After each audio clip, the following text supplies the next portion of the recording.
14 करोड़ सोने की मुद्रा मेरे गुरु जी को देना है, मैं ब्राह्मण का बालक हूं, आप दे दो। राजा रघु ने कहा 14 करोड़ सोने की मुद्रा देने के लिए मना नहीं, पर मैंने अभी यज्ञ करा था, उस यज्ञ में मैंने सोने की मुद्रा सब संतों को, ब्राह्मण जन को बांटी है। मेरे पास में इतनी मुद्रा नहीं, थोड़ी बहुत निकल जाएगी, 1 करोड़ दे दूंगा, 14 करोड़ कहां से लाऊं? राजा रघु ने कहा पर ब्राह्मण मेरे दरवाजे से खाली ना जा, रुकिए, मैं इंद्र पर आक्रमण करता हूं। गुरु गुरु है, इंद्र पर आक्रमण करता हूं। राजा रघु ने इंद्र पर सेना तैयार कर आक्रमण करना प्रारंभ करा।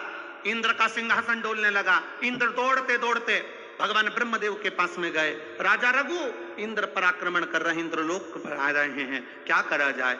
एक बच्चे को 14 करोड़ सोने की मुद्रा चाहिए, गुरु ने मांगी है, इसीलिए लेकर जा रहा है। उसको 14 करोड़ स्वर्ण मुद्रा, हाँ 14 करोड़, हाँ क्या करें? इंद्र से कहा राजा रघु यहां पर आए स्वर्ण मुद्रा लेने के लिए, आप कुबेर को बुलाओ और कुबेर से कहो कि तू जाकर 14 करोड़ सोने की मुद्रा दे दे। कुबेर को बुलाया। कुबेर शमी का एक पत्ता तोड़ा, शमी का एक पत्ता कुबेर ने तोड़ा और पृथ्वी पर आकर शमी के पत्ते को तोड़कर कोस को दे दिया। कोस, ये शमी का पत्ता ले। कोस ने कहा मुझे 14 करोड़ स्वर्ण मुद्रा चाहिए, ये पत्ते का क्या करूंगा? 14 करोड़ मुझे स्वर्ण मुद्रा चाहिए, इस पत्ते का क्या करूंगा? तब कुबेर ने जो पत्ता दिया और कोस से कहा कि यह बर्तन तू महर्षि को ले जाकर दे देना, वो महर्षि समझ जाएंगे इस पत्ते में क्या है। बर्तन तू महर्षि के पास में एक शमी का पत्ता ले जाकर कोस ने दिया। कोस ने जैसे ही दिया, बर्तन तू ने उस पत्ते को अपने सिर से लगा लिया और जान गया ये मेरे महादेव का शमी का पत्र है। एक पत्ते में 14 करोड़ सोने की मुद्रा का फल होता है। 14 करोड़ सोने की मुद्रा का फल एक शमी के पत्ते में होता है। तुरंत बर्तंतु महर्षि ने शंकर की आराधना कर कर शिव जी से हाथ जोड़कर प्रार्थना करी, बाबा प्रकट हो। देवादिदेव महादेव प्रकट होकर कहते हैं बर्तंतु मांगो तुम्हें क्या चाहिए।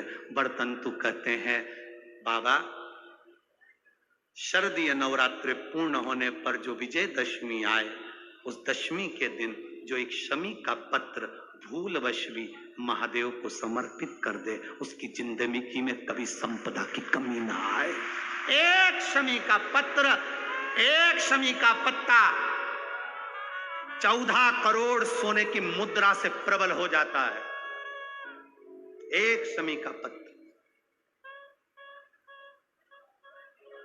आज भी कई जगह पर विजयदशमी के दिन, कई स्थानों पर विजयदशमी के दिन शमी के पत्ते का लेन देन होता है।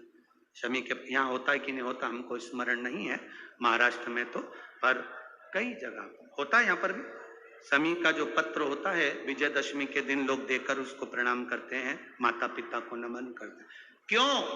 आप अपने बच्चे हो, आपसे पूछेंगे, आपकी औलाद आपसे पूछेगी, आपके आने वाली पीढ़ी आपसे पूछेगी, माँ ये कौन सा नाटक बनाकर रखा है तुम लोगों ने? शमी का पत्ता दे, शमी का पत्ता ले, मिलने जाओ तो शमी का पत्ता। शमी का पत्ता क्यों लिया दिया जाता है? बच्चे पूछेंगे, आज की पीढ़ी बहुत प्रश्न करती है, उसको उत्तर देना पड़ेगा कि एक पत्ते में 14 करोड़ स्वर्ण मुद्रा का फल होता है। एक शमी के पत्र में आज के बच्चे जो प्रश्न करेंगे उसका उत्तर देने के लिए तुम्हें तैयार रहना पड़ेगा। उस उत्तर को तुम्हें देना पड़ेगा कि ये शमी का पत्र विजयदशमी पर क्यों लेन देन किया जाता है, शमी का पत्र क्यों शिव के मंदिर में जाता है, शमी के पत्र की मूलता क्यों होती है, इसको समझाना। एक शमी पत्र में वो फल है।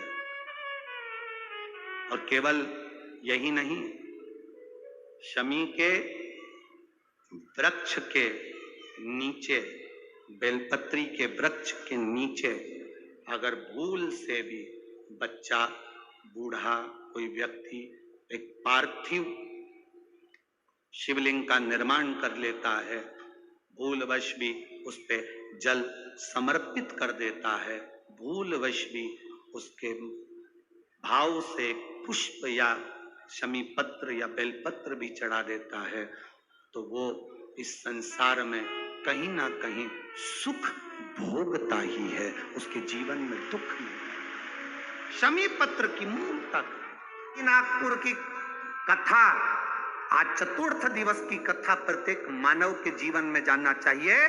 तुम्हारे घर में धन बढ़े चाहे ना बढ़े, पर तुम्हारा मन और तुम्हारी बुद्धि चित्त तुम्हारा अच्छा होना चाहिए, तो तुम्हारा धन अपने आप बढ़ जाए।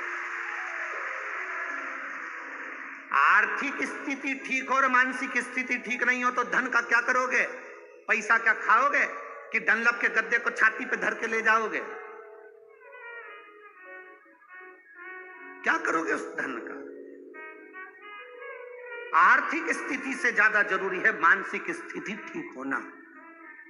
मन ठीक नहीं, दिमाग ठीक नहीं है, बुद्धि ठीक नहीं है, चित्त ठीक नहीं है, तो करोड़ों का धन अलमारी में भरा रहे तो उसका मतलब क्या है? क्या मतलब? सारे देवताओं में 33 कोटि देवी देवताओं में सारे देवताओं की आर्थिक स्थिति बिल्कुल ठीक है, करोड़ों का धन है, संपदा है, सुख है, वैभव है।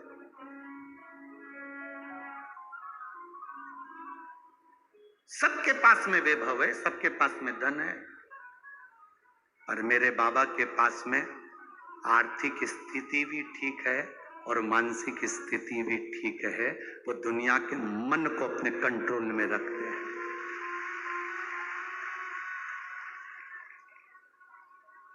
एक बार लक्ष्मी जी ने नारायण से कहा था, प्रभु आपका और हमारा झगड़ा होता रहता है, आपका और हमारा विवाद होता रहता है, आप हमारे पति, हम आपकी धर्म पत्नी और विवाद करते हैं।